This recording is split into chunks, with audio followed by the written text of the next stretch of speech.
sich auf alle Fälle ansehen. Als erstes im historischen Bereich. Historischen Bereich? Ja. Die Kneipen.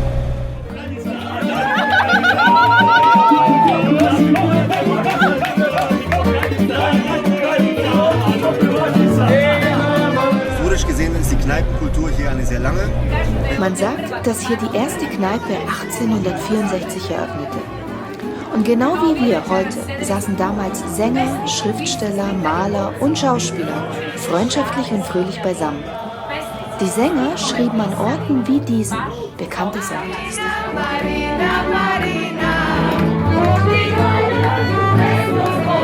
Wir haben hier Pontons oder Splaver, wie sie nennen. Das sind schwimmende Bars und Clubs und Diskotheken. Entlang der Sava, entlang der Donau gibt es etliche.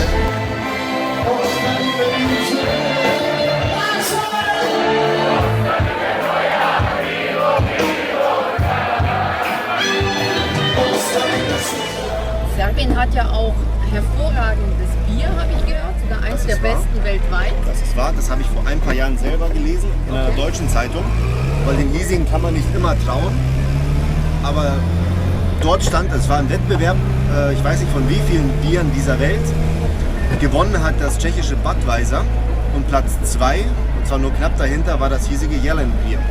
Was sollte man sich noch ansehen? Wenn man hier tagsüber unterwegs sein sollte, sage ich mal. Man kann sich auf jeden Fall, ist klar, man sollte auf gar keinen Fall die Innenstadt verpassen, beziehungsweise die Altstadt, Kalemegdan, die Burg in der Stadt, die direkt an der Mündung der Sava in die Donau liegt. Es gibt ja auch sehr, sehr viele Museen, ne? Ja.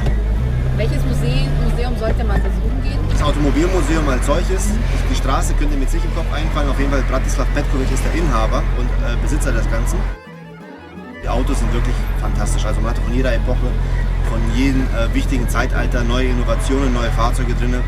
Vom französischen Chiron bis zum heutigen Porsche steht alles einmal versammelt da.